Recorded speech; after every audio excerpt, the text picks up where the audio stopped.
Does a decade make a difference? For us that have been around longer, 2 decades, 3 decades, 4 or 5.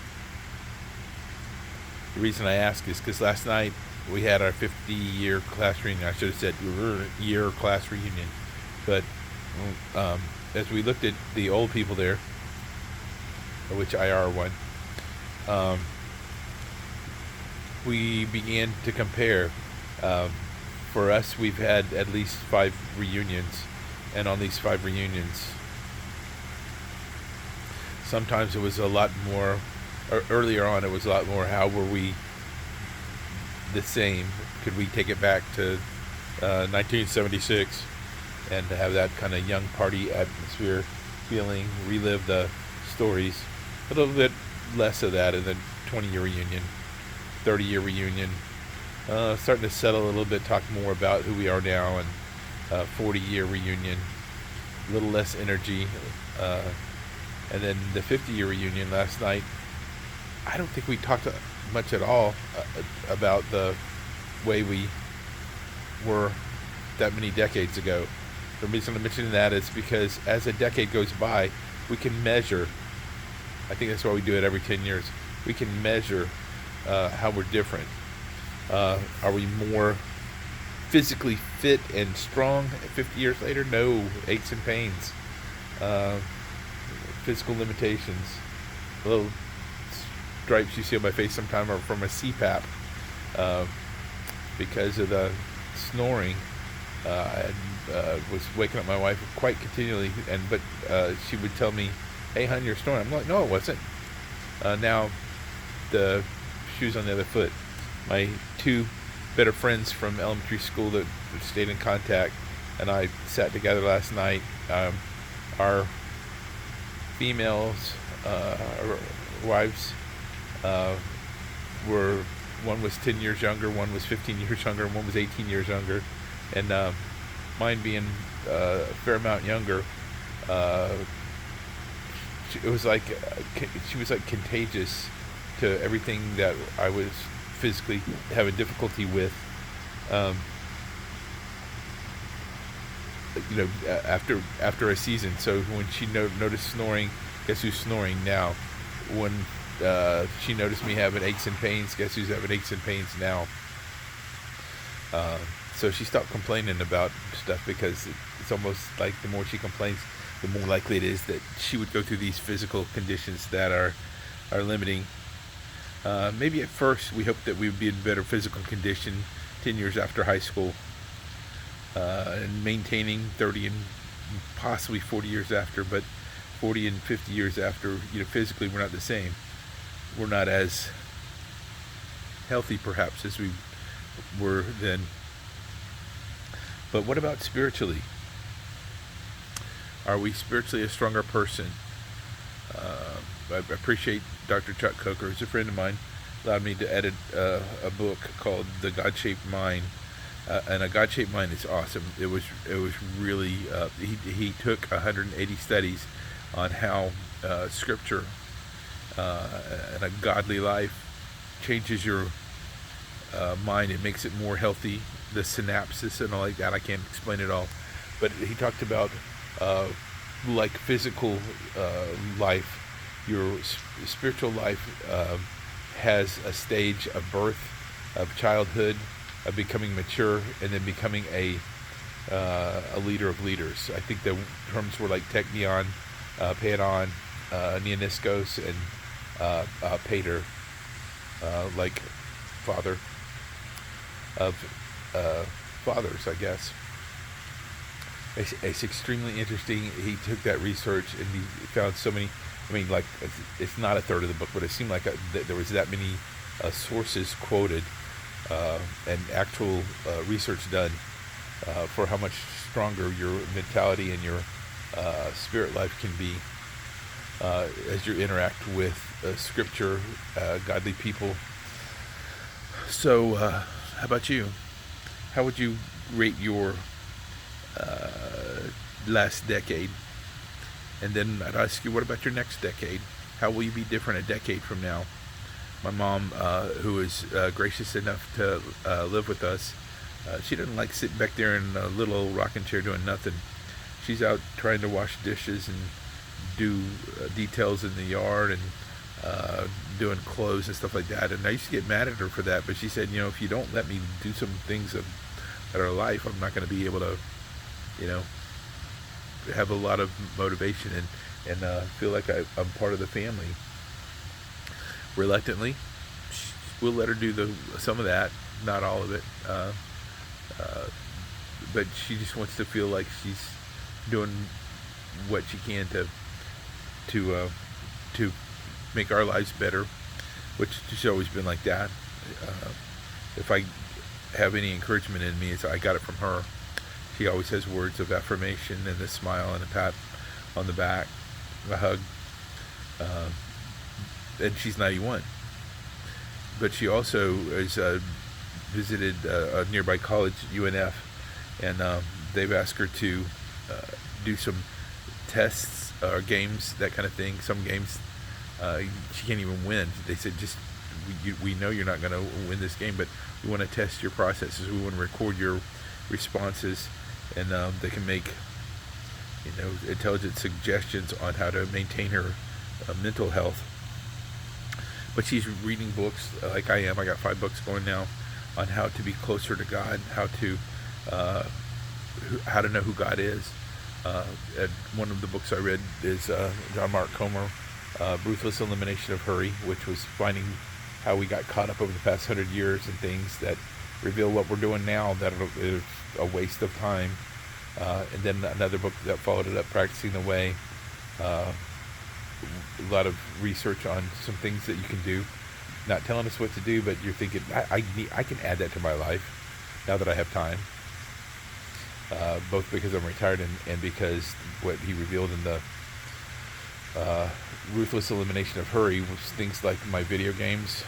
It might be somebody else in my family's shopping, or endless scrolling, even endless YouTubes. This happens in my house. So I'm on the back porch right now, and the back porch to be a time of being secluded, to just reading, pausing, listening, let a phrase mean something to me. I think in one of the books they talk about Lectio Divina, which sounds like a medical term or some Latin procedure or something like that, but it just means stopping on a phrase and letting it sink in. I can do that now that I have time.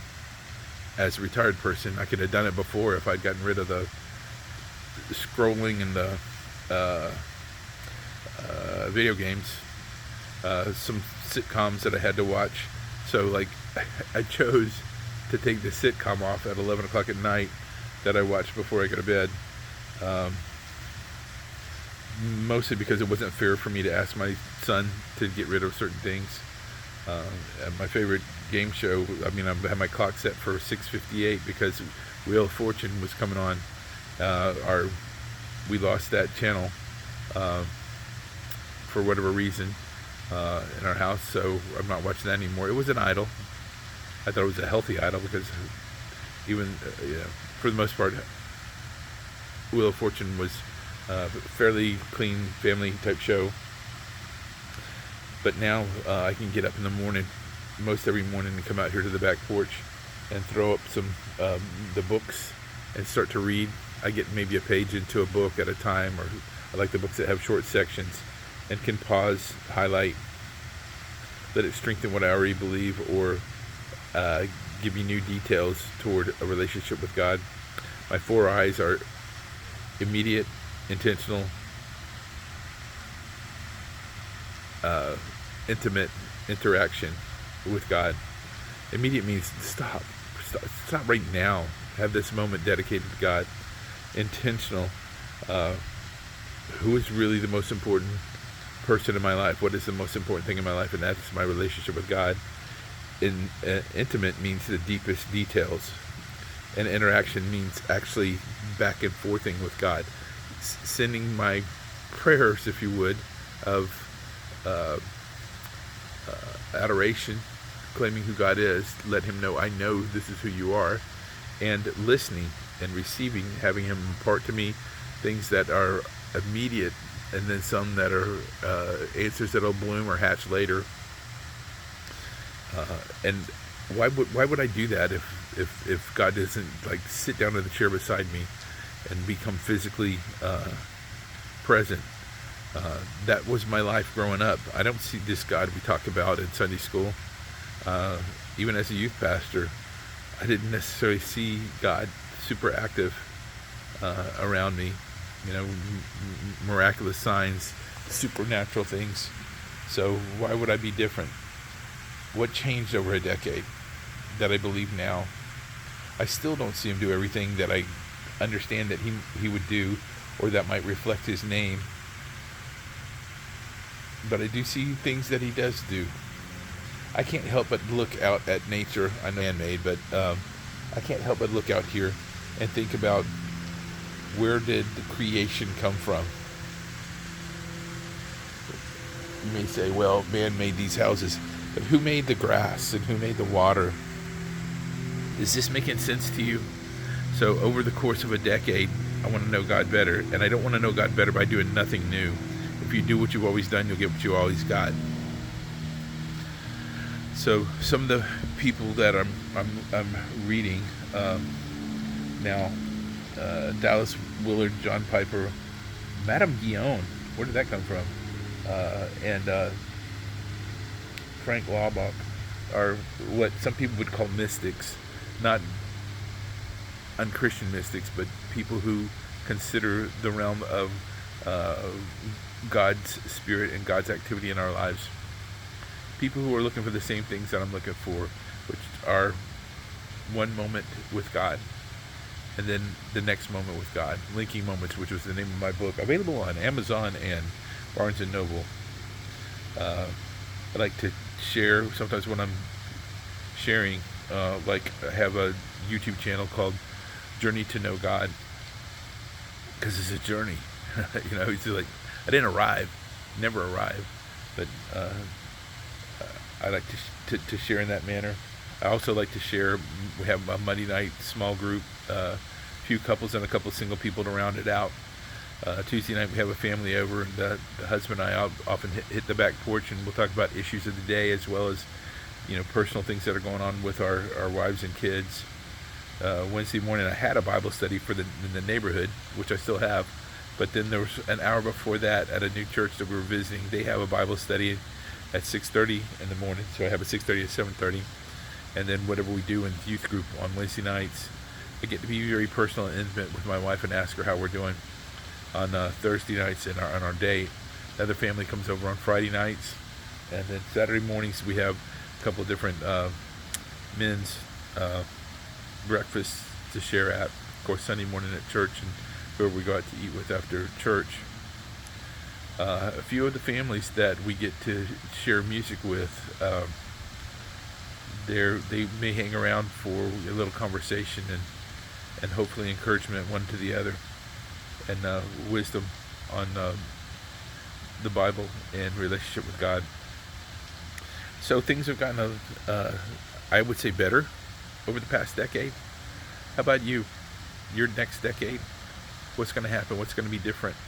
Where do you want to be a decade from now, or 2 decades, if we make it that long? This is probably our last reunion, at least the last one I'll probably go to. The people I want to see, I saw, and I'm going to see them in a few minutes for breakfast. Some of you were maybe more popular and had a lot more friends.